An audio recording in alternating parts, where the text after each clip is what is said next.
అదే RTV app వార్తల్ని క్షణాల్లో చదివే అవకాశం ఉంటుంది. ఒక న్యూస్ పేపర్, ఒక టెలివిజన్ ఛానల్ మీ చేతుల్లో ఎప్పుడూ ఉంటాయి. ఆర్టీవీకి స్వాగతం. నేను మీ శ్రీనివాస్. 4 దశాబ్దాలకు పైగా దేశంలో ఎక్కడ ఎటువంటి దొంగతనం జరిగినా అందరి దృష్టి ఆ గ్రామం మీద ఉండేది. ఆ గ్రామం మీద కాదు, ఇప్పటికి మీకు అర్థమై ఉంటుంది. బాపట్ల జిల్లాలోని స్టోర్టపురం. ఈ స్టోర్టపురంకి అంత ఘన చరిత్ర ఉంది. ముఖ్యంగా ఇక్కడ టైగర్ నాగేశ్వరరావు పేరు తెలియని వాళ్ళు ఎవరు ఉండరు. ఎందుకంటే అతను చేసిన దొంగతనాల తీరు ఆ విధంగా ఉంటుంది. అతనితో పాటు సమానంగా అనేక గ్రూపులు ఏర్పడి ఇక్కడ ఇంటికి ఒక దొంగ కూడా ఉన్న పరిస్థితి. అసలు వీరు ఎందుకు అటువంటి దొంగతనాలు చేయాల్సి వచ్చేది? ఈ గ్రామానికి ఎందుకు అంతవంటి పేరు రావాల్సిన పరిస్థితి వచ్చింది? దొంగతనం వీరి వృత్యా, లేకపోతే తప్పని పరిస్థితుల్లో చేయాల్సి వచ్చిందా? ఇప్పుడు స్టోర్టపురం పరిస్థితి ఎలా ఉంది, అప్పుడు దొంగతనాలు చేసిన వారి పరిస్థితి ఈ రోజుకి ఎలా ఉంది అనేక విషయాలు ఇప్పుడు ఆర్టీవీ ద్వారా తెలుసుకునే ప్రయత్నం అయితే చేద్దాం. ఇప్పుడు మనతో పాటు ఉన్నారు కణితల నాగేశ్వరరావు గారు. ఆయన మాటలోనే అడిగి తెలుసుకునే ప్రయత్నం చేద్దాం. ఎందుకంటే ఆయన ఒకప్పుడు మాజీ దొంగ, పూర్తిగా మారిపోయి ఆధ్యాత్మికంగా కూడా వెళ్తున్న పరిస్థితి అయితే అవుతుంది. నమస్తే నాగేశ్వరరావు గారు. నమస్తే. ఇప్పుడు దాకా చెప్పిన విషయమే స్టోర్టపురం. అసలు ఏంటి, మీరు స్టోర్టపురంలో పుట్టి పెరిగింది ఇక్కడే. అసలు స్టోర్టపురం చరిత్ర ఏంటండి? ఈ దొంగతనానికి స్టోర్టపురం ఉన్న చరిత్ర. స్టువర్ట్పురం గతంలో ఇక్కడ లేదు, కానీ అక్కడక్కడ ఉన్నటువంటి ప్రజల్ని తీసుకొచ్చి సాల్వేషన్ ఆర్మీ వారు ఇక్కడ సమకూర్చి దీనికి స్టువర్ట్పురం అనే పేరు పెట్టి, మరి ఇక్కడ ప్రజలకి వాళ్ళు పొలాలు, మాగాని పండించుకోవడానికి పొలం, మరి ఇసుక భూములు, ఆ కాయగూరలు పండించడానికి స్థలాలు ఇచ్చి చక్కగా వాళ్ళకి స్కూళ్ళు కట్టించి చదువులు చెప్పి ప్రయోజకులు చేయాలని తీసుకొచ్చి ఇక్కడ వాళ్ళని సమకూర్చారు. అయితే దీంట్లో ఆ దినాల్లో బ్రతకటానికి, జీవించడానికి ఏ కూలీ నాది లేక, బ్రతకలేక, తిండికి జరక్క, కేవలం వారి బ్రతుకు జీవనార్థమై వాళ్ళు నేరాలు చేయటానికి అలవాటు పడ్డారు. ఎందుకంటే అక్కడ అప్పుడు చేయటానికి, ఇక్కడ వ్యవసాయం చేయడానికి ఏమీ లేదు, లేకుంటే కాయగూరలు పండించాలి ఏమీ లేదు. ఏం పని చేయాలన్నా ఏదైనా కూలీ నాలి ఉంటే పోవటం, లేకుంటే ఖాళీగా ఉండటం. మరి ఈ కడుపు కాలి మరి బిడ్డల్ని పెంచుకోలేక నేర జీవితానికి అలవాటు పడాల్సి వచ్చింది. మరి అనేక ప్రాంతాల్లో ఇక్కడ ఉన్నటువంటి ఈ గ్రామంలో కొన్ని గ్రూపులుగా ఏర్పడ్డారు. ఎందుకంటే ఒక గ్రూప్ తయారై దొంగతనం పోయింది, వాళ్ళు ఏదైనా పాల డబ్బులు తెచ్చుకొని వాళ్ళ భార్య బిడ్డలు బాగా ఉన్నారంటే మరి వాళ్ళు కాకుండా వేరే గ్రూపు, వాళ్ళు కాకుండా వేరే కూడా ఇంకో గ్రూపు, ఆ విధంగా ఒక 5-6 గ్రూపులు స్వార్పుల్లో తయారయ్యి నేర జీవితం చేయటం మొదలుపెట్టారు. కేవలం ఎందుకు చేస్తున్నారు వీళ్ళంటే తిండికి జరక్క, తన భార్య బిడ్డలు పోషించుకునే నిమిత్తం నేర జీవితానికి అలవాటు పడ్డారు. ఏదేమైనా ఇలా జీవిస్తున్నప్పుడు మరి అనేక ప్రాంతాల్లో ఈ స్టోర్పులను బట్టి అనేక ప్రాంతాలు వెళ్ళి దొంగతనాలు చేసి తీసుకొచ్చుకొని ఆ తెచ్చినటువంటి మరి డబ్బు కానీ బంగారాన్ని కానీ మరి దాన్ని వాళ్ళు అమ్ముకొని మరి ఆ వచ్చిన డబ్బులతో వారి జీవనాధారం సాగిస్తూ మరి ఈ నేర జీవితం జీవిస్తున్నటువంటి వారు కొంతమంది తాగుడికి అలవాటు అయిపోయారు, జూజానికి అలవాటు అయిపోయారు. ఎందుకంటే చేసేది తప్పు, ఆ తప్పు సరి చేసుకునేది పోయి మరి అనేక వ్యసనాలకి బానిసలైపోయి మరి మనుషులు ఏమైపోయారంటే ఇంకా దొంగతనాలు చేయటం ఎక్కువైంది. దాన్ని బట్టి మరి పిల్లలు మరి ఈ స్థితిలో ఉన్నప్పుడు అప్పుడు ఏం చేశారంటే పోలీసులు వీళ్ళని కాల్ చేయాలి, లేకుంటే వీళ్ళని చంపేయాలనే ఆలోచన కలిగినప్పుడు సుమారు పోలీసులు పట్టుకోవటం ఎంత ఓకే. అసలు ఏ ప్రాంతాల్లో చేసేవాళ్ళు, ఏ ప్రాంతాలు చేస్తారు చెప్పండి. కాలనీ వాళ్ళకి తెచ్చిపెట్టారు కదా. అయితే ఈ స్థితిలో ఉండి పోలీసులు చంపేయాలి, ఈ నేరాలు ఆపలేకపోతున్నాం అనే ఆలోచన కలిగినప్పుడు సాల్వేషన్ ఆర్మీ అటువంటి బ్రిటిష్ వాళ్ళు మరి ఈ యొక్క నేరస్తుల్ని చంపకుండా వాళ్ళని మేము సంరక్షిస్తాం, వాళ్ళని మారుస్తాం అనేటువంటి ఉద్దేశంతో వాళ్ళు ముందుకు వచ్చి వాళ్ళు ఇక్కడ స్కూళ్ళు కట్టించి, పొలాలు ఇచ్చి, స్థలాలు ఇచ్చి చక్కగా వాళ్ళని విద్యను నేర్పించి వాళ్ళు ప్రయోజకులు చేయని ఆశ కలిగి వాళ్ళ ప్రయత్నం వాళ్ళు చేశారు. మరి పిల్లలంతా చదువుకుంటున్నారు. మరి వీళ్ళు ఏదైతే ఈ నేర జీవితం మరి అనేక ప్రాంతాల్లో ఒక స్టోర్పురం నుండి ఇతర దేశాలకి, ఇతర గ్రామాలకి వెళ్ళి మరి ఆ నేరాలు చేసుకుంటూ వస్తూ ఉండేవాళ్ళు. కాబట్టి ఈ నేరాలు చేసే వల్ల మరి ఈ యొక్క గ్రామానికి చెడ్డ పేరు. ఎందుకంటే ఎక్కడ చూసినా స్టార్ట్పురం అంటే భయపడేవాడు. పగలు వెళ్ళాలన్నా రాత్రులు రోడ్డున వెళ్ళాలన్నా భయపడేవాళ్ళు. ఎందుకంటే వాళ్ళు దారులు దోపిళ్ళు చేసి దారిని పోయేవాళ్ళు కూడా కొట్టి పీక్కొని చాలా గొడవలు చేసేటట్టు వాళ్ళు. అందుకని స్టార్ట్పురం అంటే చరిత్ర లెక్కిపోయింది. ఎందుకంటే నేర జీవితం స్టార్ట్పురం అంటే అమ్మో దొంగలు అనేటువంటి మరి ప్రచారం ఎక్కువైపోయింది. క్రమేణా ఈ పిల్లలు మరి సాల్వేషన్ కట్టించిన స్కూళ్ళు హై స్కూల్లో పెట్టినప్పుడు చదువుకోవటం మొదలుపెట్టారు. మొదలుపెట్టిన తర్వాత ఈ యొక్క నేర జీవితం చేసేటువంటి వాళ్ళకి ఏమైందంటే ఈ జైళ్ళు చేసి పోలీసు చేత దెబ్బలు తిని వాళ్ళకి కూడా ఒక విరక్తి. ఎందుకంటే కాళ్ళు ఇరిగిన వాళ్ళు ఉన్నారు, చేతులు ఇరిగినటువంటి వాళ్ళు ఉన్నారు, చచ్చిపోయిన వాళ్ళు కూడా ఉన్నారు. మరి అలాంటప్పుడు కొంత వాళ్ళకి విరక్తి కూడా కలిగింది. పిల్లలు చదువుకొని పెద్దోళ్ళు అయ్యే కొద్దీ ఆ బిడ్డలు తల్లిదండ్రుల గురించి బాధపడటం, చెప్పుకోవటం, నానా మీరు దొంగతనాలు చేస్తున్నారు, మాకు చెడ్డ పేరు వస్తుంది, మీరు దొంగతనాలు చేయకుండా మానుకుంటే బాగుంటుంది, మేము చదువుకుంటున్నాం అని ఆ యొక్క బిడ్డలు కూడా తల్లిదండ్రులకి చెప్పటం వల్ల కొంతవరకు పరివర్తన వచ్చింది. పరివర్తన అంటే ఇందులో కొంతమంది క్రమేణా మారుతూ వచ్చారు. ఎందుకంటే వీళ్ళు ఒకసారి దొంగతనానికి అలవాటి ఆ డబ్బు బంగారాన్ని చూసిన తర్వాత కొంతమంది మానుకోవటం కష్టతరంగా ఉంది. ఎందుకంటే ఇప్పుడు మీరు దొంగతనాలు స్టార్ట్ చేశారు. అవును, స్టోటుపురంలో మీరు అన్నట్టు గ్రూపులుగా ఉండేవాళ్ళు. ఇప్పుడు స్టోటుపురంగానే ముఖ్యంగా గుర్తొచ్చేది టైగర్ నాగేశ్వరరావు. అసలు టైగర్ నాగేశ్వరరావు ఎలాగా అంటే ఆయనతో కలిసి పనిచేశారా, మీరు సపరేట్ గ్రూపా, అసలుకి మెయిన్ ఎన్ని గ్రూపులు ఉండేవి, అసలు దొంగతనం ఏ విధంగా జరిగేది? టైగర్ నాగేశ్వరరావు గ్రూప్ వేరు, ఆయన వేరుగా చేసుకునేవాళ్ళు. అది ఏం చేసేవాడు ఎట్లా చేసేవాడు కూడా మాకు తెలియదు. ఇంకా 4-5 గ్రూపులు ఉందంటే వాళ్ళు హౌస్ బ్రేకింగ్ అంటే నేర కుటుంబాల్లో ఊరు నుండి వేరే ఊరు వెళ్ళి ఆ ఇళ్లలో తలుపులు తీసి గెళ్ళగొట్టో ఏదో విధంగా తీసి కిటికీలు పీకో ఇంట్లోకి వెళ్ళి వాళ్ళకి తెలియకుండా ఆ ఇంట్లో ఉన్నటువంటి బంగారాన్ని డబ్బుని తీసుకొచ్చేవాళ్ళు. కొన్ని చోట్ల వాళ్ళు కనుక్కుంటే తప్పనిసరిగా అక్కడ మరి గొడవలు అయ్యాయి. అయినప్పుడు అవసరమైతే వాళ్ళు కొట్టి కూడా వచ్చేసారు. ఎందుకంటే వీళ్ళు దొరికితే చంపేస్తారు. అందుకని తప్పించుకొని ఆ సాగు నుండి మన సాగకుండా ఉండాలంటే ఏం చేయాలి, వాళ్ళని కొట్టేది సరే అక్కడి నుంచి మనం తప్పించుకొని వచ్చేయాలి. ఆ స్థితిలో మరి దొంగలు నేరాలు చేస్తూ ఆ విధంగా వస్తూ ఉండేవాళ్ళు. మరి ఏ ఊరంటే ఒక ఊరు కాదు, అనేక ప్రాంతాలు అనేక ఊర్లు వెళ్ళి నేరాలు చేసేవాళ్ళు. ఆ తెచ్చినటువంటి బంగారాన్ని మరి ఆ యొక్క బ్యాచ్లో పెద్దగా ఉండి పెట్టుబడి పెట్టేటువంటి వాడే ఆ బంగారాన్ని తీసుకొని అమ్ముకునేవాడు. అమ్ముకొని రేటు తక్కువ. అప్పుడు మీ దొంగతనాలు చేసేటప్పుడు 1972 ఆ ప్రాంతంలో అట్లా ఉండేది బంగారం 150 రూపాయలు సవర, 160 రూపాయలు సవర బంగారాలు అప్పుడు కొనేవాళ్ళు. మరి ఆ రోజుల్లో 150 రూపాయలు సవర అంటే 4 సవర్లు 5 సవర్లు దొరకవచ్చు. ఎంత వచ్చింది, తలా ఒక 150-200 రూపాయలు వస్తే ఆ రోజుల్లో అది సరిపోయేది. దాంట్లో తాగుడు అనేక వ్యసనాలు బానిస ఎందుకు సంపాదించి వెనకేసుకునేది ఏమీ లేదు. దొంగ డబ్బుతో ఒకటే తాగటం చేయటం ప్యాకెట్లు ఈ స్థితిలో ఉండేవాళ్ళు. కానీ మరి ఆ యొక్క సంపాదించి వెనకేసుకునే విధానం కనబడాల. మరి ఈ బ్యాచీలు మరి 4-5 బ్యాచ్లు ఉంది. ఎవరు రాజధాని టైగర్ నాగేశ్వరరావు ఒక బ్యాచ్ ఉండేది, వల్లాగి బాబుది ఒక బ్యాచ్ ఉండేది, గజ్జల ప్రసాద్ ఒక బ్యాచ్ ఉండేది, అట్నే మేండగుత్తి నాగేశ్వరరావు వాళ్ళది ఒక బ్యాచ్ ఉండేది, బొచ్చురాముల వాళ్ళది ఒక బ్యాచ్ ఉండేది. అట్లా బ్యాచ్లు సౌట ప్రసాద్ ఒక బ్యాచ్ అట్లా బ్యాచ్లు అంటే ఒక్కరు ఉన్నారు. ఈ బ్యాచ్ అంటే ఎవరు ఎక్కడికి వెళ్ళేది ఈ పక్క బ్యాచ్కి తెలిసేది కాదు. అంటే ఇప్పుడు మీరు ఇందాక అన్నారు కదా పెట్టుబడి పెట్టేది మీరు తీసుకెళ్ళి అతనికి ఇస్తారనేది, అంటే సినిమా స్టైల్లో మిమ్మల్ని వెనకుండి ప్రోత్సహించి మీకు అన్నీ కావాల్సినవి చూసుకొని మీ మీద కేసులు లేకుండా చూసుకునే దానికి ఒక మనిషి ఉండేవాడా?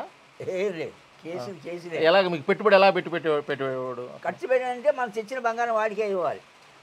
మీకు ఎటువంటి ఖర్చులు పెట్టేవాడు అతను? మాకేంటంటే ఇదే కోళ్ళను కోసుకోవటం, యాట్లను కోసుకోవటం, తాగుడు ఇలాంటివి చేయించేసి ముందు కొంత డబ్బు ఖర్చు పెట్టేవాడు. ఎందుకంటే మనం సీలిపోకుండా ఉన్నటువంటి బ్యాచ్ మేము 4 ఉన్నాం, 4లో ఒక సీలిపోకూడదు. ఆ రోజు సీలిపోతే వాడికి ఒక మనిషిని దొరుకోవాలంటే లేట్ అయ్యింది. అందు కాబట్టి ఏమైందంటే సీలిపోవడం. ఒకవేళ సీలిపోతే ఈ ఖర్చు మొత్తం మీద అతని మీద వేస్తామనేవాళ్ళు. అందుకని భయపడి చీలిపోకుండా వెళ్ళేళ్ళు వెళ్ళి దొంగతనం తీసుకొని వస్తే 10 సవర్లు దొరకని 5 సవర్లు దొరకని ఎంత దొరికినా ఆ పెట్టుబడి పెట్టినోడు తీసుకునేవాడు. ఆ పెట్టుబడి తీసుకొని ఆ యొక్క బంగారం తీసుకెళ్ళి అమ్మేటప్పుడు ఏమనంటే కొంత రాగి అయిపోయింది, ఇత్తడి అయిపోయింది అంటూ కొంత ద్రోహం చేసేవాళ్ళు ఈయన భాగస్తునికి ఆ బాస్.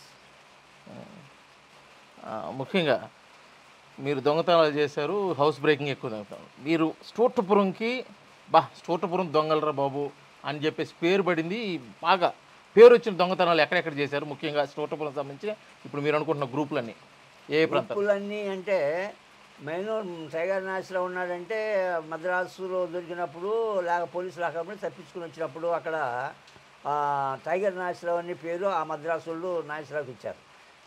అది కాకుండా మరి బనగానపల్లి నేరంలో మరి కొంతమంది ఒక బ్యాచ్ వెళ్ళి ఆ బనగానపల్లి నేరం చేసినప్పుడు అది ఒకటి స్టోర్పురం అని, కొంతమంది లక్కవరంలోకి వెళ్ళి లక్కవరంలో నేరం చేసుకొచ్చారు.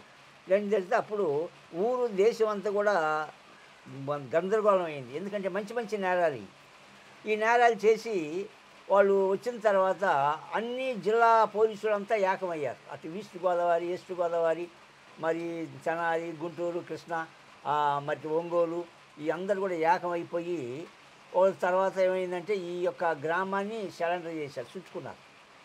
చుట్టుకొని ఎక్కడ వాళ్ళని అక్కడ పట్టుకొని తీసుకొని వెళ్ళిపోయి మేనేజర్ బంగ్లా దగ్గర కూర్చోబెడుతున్నారు. ఈ విధంగా కూర్చోబెడుతున్నప్పుడు ఇది ఎస్పీ థామస్ గారికి తెలిసింది. ఎస్పీ థామస్ గారికి తెలిసిన తర్వాత అంటే ఇప్పుడు మీరు అందరూ దొరికిపోయి మీ మీద ఫోకస్ పెట్టకముందు మీరు నాగేశ్వరరావుగా మీరు చేసిన పెద్ద దొంగతనం, మీరు బాగా కొల్లగొట్టిన ఎక్కువ సొమ్ము ఎక్కడ ఎప్పుడు జరిగింది? మేము లక్కవరం చేసాం. మేము కజ్జల ప్రసాద్ మేము మా బ్యాచ్ లక్కవరం చేసాం. ఎంత? అది ఎంత అనేది లేదు కానీ చాలా 34 వచ్చింది. 7 ఒక మనిషికి వచ్చేసి 30 సవర్లు 25 సవర్లు అటు బంగారం వచ్చింది. తర్వాత బనగానపల్లి ఎక్కువ బంగారం వచ్చే డైమండ్స్ అవి తీసుకొచ్చారు. తర్వాత గజ్జల ప్రసాద్ వాళ్ళు ఇక్కడ సింహాచలం ఒక నేరం చేశారు. మీరు ఇప్పుడు బనగానపల్లి ఎక్కడ చేశారన్నారు కదా, ఒకరికి 30 సవర్లు వచ్చిందంటే 7 3 21 సుమారు 210 సవర్ల బంగారం. ఎలా చేయగలిగారు అంత బంగారం? మీరు అనుకున్నా వెళ్ళారా? దాని ప్లానింగ్ ఉంటుంది, ఎలా చేస్తారు? బనగానపల్లి వాళ్ళు నేరానికని వెళ్ళారు. వాళ్ళు చెప్పింది ఏంటంటే నా నేరానికి వెళ్ళారు, అక్కడ ఏం దొరకలేదు, వస్తూ బ్యాంక్ కనబడితే దాన్ని ట్రై చేశారు, అది అయిపోయింది. మీరు చేసిన దొంగతనం చేసింది లక్కవరం. అసలు ఎలాగా ఆ లక్కవరం ఎలా గుర్తించారు? మీరు ఎలా వెళ్ళారు? ఎలా దొంగతనం చేశారు? అంత బంగారం ఎలా కొలగొట్టారు? అక్కడ తెలిసినోడు ఒకటి చెప్పాడు, లక్కవరం నేరం చేయటానికి అక్కడ ఉండేవాడు ఒకటి చెప్పాడు, పలానా దగ్గర వెళ్తే పలానా ఇంట్లో బంగారం దొరికింది, రాజుల ఇంట్లో నేరం దొరికింది, బాగుంటుంది నేరం, అక్కడ బంగారం డబ్బు బాగా దొరికింది అనేటప్పటికీ ఆ మాట మీద దాన్ని బాతిని అంటారు. బాతిని అంటే చెప్పి తీసుకెళ్ళటం, చూసి వచ్చినోడు చెప్పి తీసుకెళ్ళి చేయించుకున్న నేరం, అది మంచి నేరమే. బనగానపల్లి లక్కవరంలో ఎలా చేశారు అంటే ఒక ప్యాటర్న్ ఉంటుంది కదా? అక్కడ ఏమైంది డకాటీ అయ్యింది. అక్కడ డకాటీ అంటే అక్కడ కొట్టి వాళ్ళని గొడవ అయిపోతే అక్కడ కొట్టి తీసుకొచ్చారు అక్కడి నుంచి నేరం. అదే ఇప్పుడు ఆ లక్కవరం ఉన్నారు కదా, ఎవరో మీకు ఇన్ఫర్మేషన్ ఇచ్చారు. అసలు మీరు ఇక్కడ ఎలా ప్లాన్ చేసుకుంటారు? ఎంతమంది ఎలాగ చేయాలి, ఏ విధంగా అనుకుంటారు? అది ఇల్లా, షాపా, లేకపోతే ఇంకేదన్నా వ్యాపార సముదాయమా, ఇల్లు ఈ టైప్లో చూస్తారా? అసలు అక్కడికి వెళ్ళిన తర్వాత మీ ప్లాన్ ఆఫ్ యాక్షన్ ఎలా ఉంటుంది? 7 ఉన్నారు, 7 ఏ విధంగా ఒక్కొక్క పని ఉంటుంది, ఎలా చేస్తారని? 6 గుర్తు లేదు కానీ కారులో వెళ్ళాం, కారు మాట్లాడుకొని కారులో వెళ్ళాం. లక్కవరం ఊరు బయట బట్టీల కాడ కారు ఆపేసి నన్ను అక్కడ పెట్టారు. కారు పెట్టి ఇక ఈ సత్యమా వాళ్ళంతా ఊళ్ళోకి వెళ్ళి అక్కడ నేరం చేసుకొని వచ్చారు. అక్కడ గొడవ అయిందని చెప్పారు. వచ్చిన తర్వాత ఏంటంటే ఇక్కడ గొడవ అయింది, కొట్టాము, ఒకడు పడిపోయాడు అని కూడా చెప్పారు. ఓకే. మీరు ఇట్లా దొంగతనాలకు వెళ్తుంటారు కదా, కేవలం దొంగతనం చేస్తుంటారా? అవసరమైతే వాళ్ళ మీద దాడి చేసి వాళ్ళని కొట్టి చంపేంత పని కూడా జరుగుతుందా? ఎప్పుడైనా కొట్టాల్సి వచ్చిందా? ఎవరైనా చంపారా?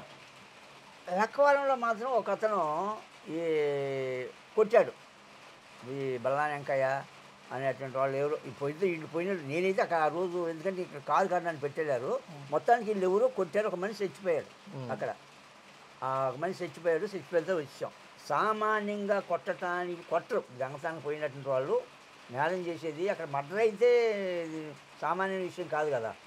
అందుకని ఏం చేస్తారంటే బెదిరించి ఒక 2 దెబ్బలు కొట్టి బెదిరించి రావటమే కానీ చంపటం అనేది మరి స్టోర్పురం వాళ్ళు ఎవరు కూడా మనుషులు చంపరు. డబ్బులు కొట్టి బెదిరించి ఉన్న బంగారం కానీ డబ్బు కానీ తీసుకొని రావటమే. ఆ బెదిరించే క్రమంలో మీరు ఒకరి మీద దాడి చేయాల్సి వస్తుంది, కొంతమందిని కొట్టారని చెప్పి అన్నారు. ఆ కొట్టినప్పుడు మీకు ఏమైనా అనిపిస్తుంటుందా? బాధ అనిపించింది. బాధ అంటే కొట్టి ఆ సొమ్ము తెచ్చుకోవటానికి పోయింది కాక పైపెచ్చి వాళ్ళని మీకు కొట్టి తెచ్చుకోవటం అంటే ఇది అంటే అందరికీ ఉండదు ఆ మనసు అనేది. ఎవరికి కొంతమందికి ఉంటుంది. ఇది మనం చేస్తున్న తప్పు చేసేది కాకుండా వాళ్ళని కొట్టి మనం తెచ్చుకుంటున్నామంటే ఇది బాధాకరమైన విషయం అనేది ఆలోచిస్తారు కొంతమంది. అందరు అట్లా నేను మాత్రం ఆ విషయం బాధపడేవాడిని. ఎందుకంటే మనం తెచ్చుకునేది కాక వాడు ఎందుకు తెచ్చుకున్నాడో ఆ డబ్బు ఎందుకుందో ఇంట్లో పిల్లలు పెళ్లి చేసుకోవటానికో పొలం కట్టడానికో ఇంక దేనికి తెచ్చుకున్నాడో మనకైతే తెలియదు. కానీ వాడు తెచ్చుకున్నాడు అనే దాని గురించి ఆలోచించి కొంత బాధ. మనసు ఉన్న ప్రతి ఒక్కడు వాడు దొంగ కానీ మంచోడు కానీ మనసు ఉన్నాడు ప్రతి ఒక్కరు ఎవడైనా సరే ఆలోచిస్తే బాధకరమైన విషయం. నేను మాత్రం ఆ విషయంలో చాలా బాధపడినాను. మానుకోవటానికి కూడా కారణం ఎందుకంటే ఈ బాధ. ఎందుకంటే దీని గురించి ఆలోచించేవాడిని నేను.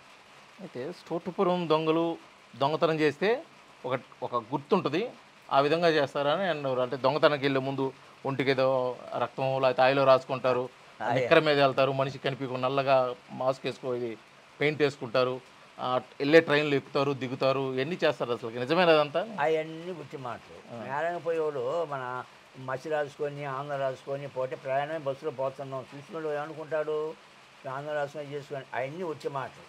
అవన్నీ ఏమి పోతారు.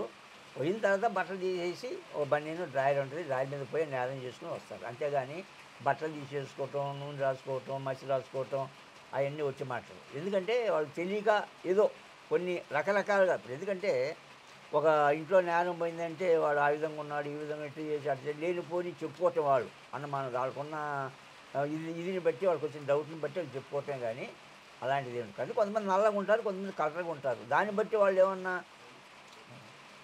అదే ఒక టైంలో స్టోర్పురం మీద నుంచి ఏదైనా వెహికల్ వెళ్ళాలన్నా ట్రైన్లు వెళ్ళాలన్నా భయపడిపోయేవాళ్ళు. బాపట్ల రైల్వే స్టేషన్లో అనౌన్స్ చేసేవాళ్ళు, డోర్స్ వేసుకోండి, ట్రైన్ దొంగతనాలు జరుగుతాయి స్టోర్పురం ఏరియాలో, ఒక వెహికల్గా పోకూడదు, కార్లు కానీ మోటార్ సైకిల్ కానీ బస్సులు కానీ అని చెప్పేసి అనౌన్స్ చేసేవాళ్ళు. అంటే నిజమేనా? దొమ్మి జరిగేది ఇక్కడ? నిజమే. ఎందుకంటే కొంతమంది ఆపి వాళ్ళు అడ్డం పెట్టి ఏదైనా అడ్డం పెట్టి ఆపి వాళ్ళ దగ్గర కొట్టి పీక్కుని అప్పట్లో మొదట్లో ఆరంభంలో దొంగతనాలు చేయటం చేతకాని విధానంలో వాళ్ళు దారిలో రాళ్ళు అడ్డం పెట్టి కారులు ఆపి మోటార్ సైకిల్ ఆపి వాళ్ళ దగ్గర కొట్టి ఏదైనా డబ్బులు బంగారం పీక్కునే మాట వాస్తవమే. అందుకే స్టోర్పురంలో కనీసం పగలబోవటానికి కూడా భయపడేవాడు. ట్రైన్ దొంగతనాలు కూడా బాగా జరిగాయంట. ట్రైన్ దొంగతనాలు అంటే బండి ఆగినప్పుడు రైల్వే స్టోర్పురం ఉంది, స్టోర్పురంలో ప్యాసింజర్ ఆగింది. బండి ఆగినప్పుడు ఏం చేసేవాళ్ళు అంటే కుర్రోళ్ళు చూసుకునేది దగ్గరికి వెళ్ళి చూసుకునేది పక్కన కిటికీలోంచి అందుకున్న చక్కని పీక్కుని పరిగెత్తేవాళ్ళు.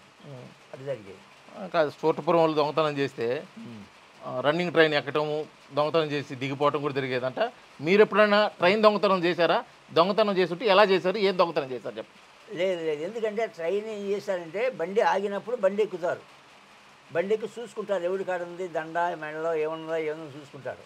చూసుకున్నప్పుడు ఏం ఇస్తే వాళ్ళు ఇద్దరుగా వెళ్తారు. పక్కన బండి రన్నింగ్ అయింది కొద్దిగా స్పీడ్ అందుకుందనేటప్పుడు దండ పీక్కొని చప్పని దిగేస్తారు రన్నింగ్లో.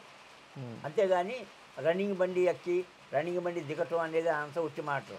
ఆగిన బండిని ఎక్కి చూసి ఆ బండి కదిలిన తర్వాత కొద్దిగా స్పీడ్ అందుకుంటుందని ప్లాట్ఫారం దాటక ముందే ఏం చేస్తారంటే ఆ దండ చప్పని పీక్కొని వెళ్ళిపోతారు. అంతే. పక్కన ఎవరు రావటానికి పక్క అనేటప్పుడు వాళ్ళు భయపడితే అట్లా రాడు దగ్గర. మీరు ఎప్పుడైనా ట్రైన్ దొంగతనం చేశారా? లేదండి.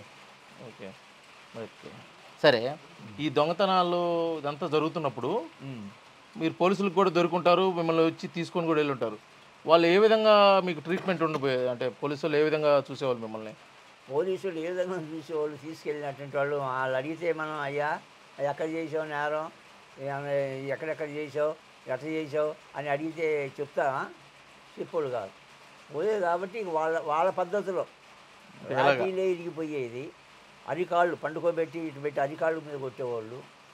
మరి చేతులకి తాళ్ళు వేసి ఇట్లా వెనక్కి లాగి కట్టేసి గిల్లకి తాగేసి పైకి లాగేవాళ్ళు. తిరుపతిలో అయితే నన్ను అదే విధంగా లాగారు. తిరుపతిలో 2 చేతులకి తాడు కట్టి ఆ గిరకేసి పైకి లాగేసేవాడు.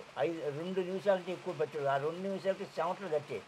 ఎందుకంటే బాడీ మొత్తాన్ని బల్ల మీద నించోబెట్టి మనిషిని పైకి లాగి ఒక జాన అంటే టేబుల్కి ఒక జాన పైకి లాగి వదిలేసేవాడు.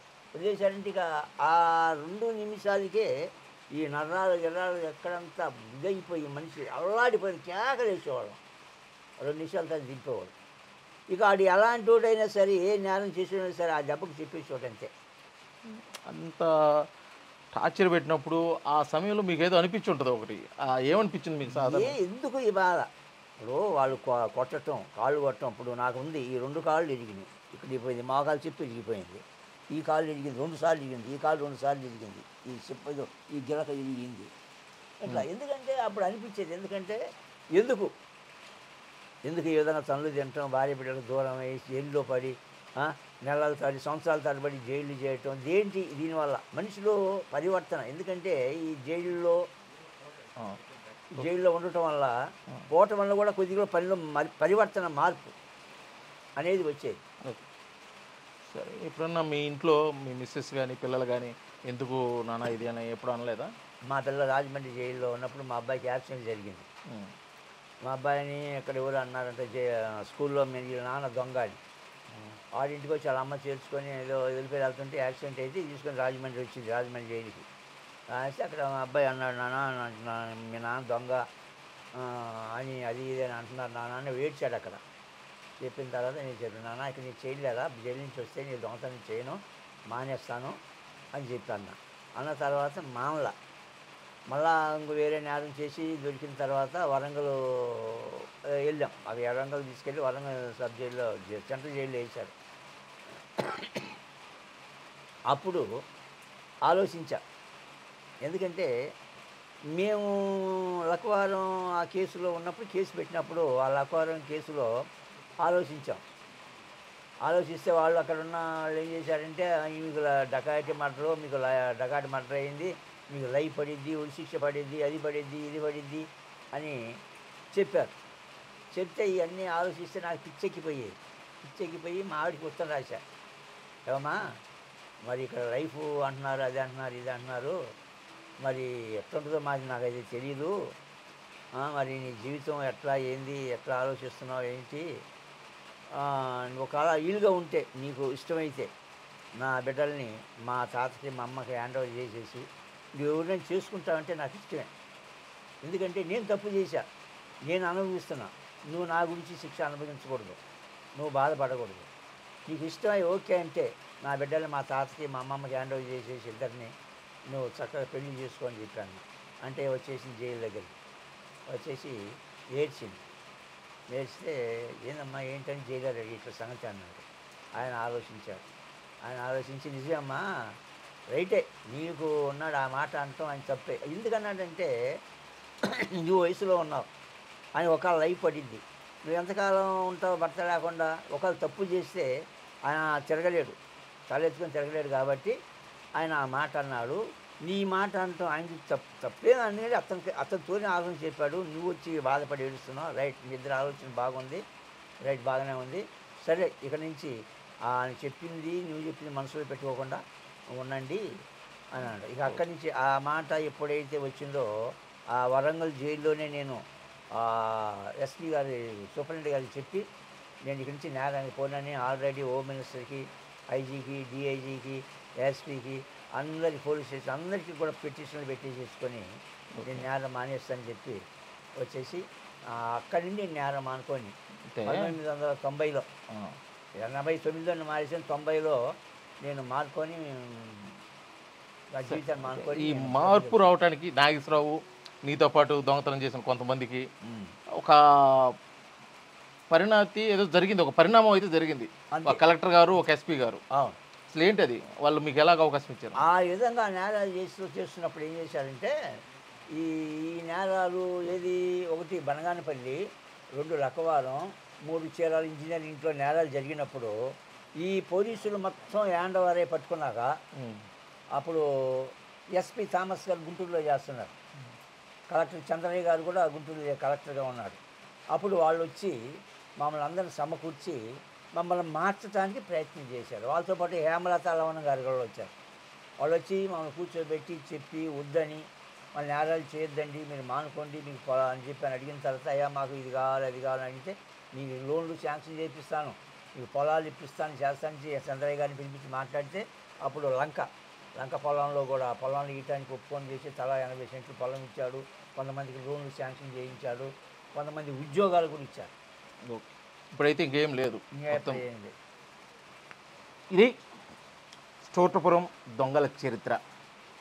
పుట్టుకతోటైతే మేము దొంగలం కాదు, కాలక్రమేణా వచ్చిన మార్పుల వల్ల కుటుంబ పోషణ కోసం నమ్ముకున్న వారిని పోషించేదానికోసం మేము దొంగలయ్యాం తప్పే ఆస్తులు సంపాదించుకునే దానికోసమో లేకపోతే మీరు ఏదైనా చేసుకునే దానికోసం అయితే మేము దొంగతనాలు చేయలేదు.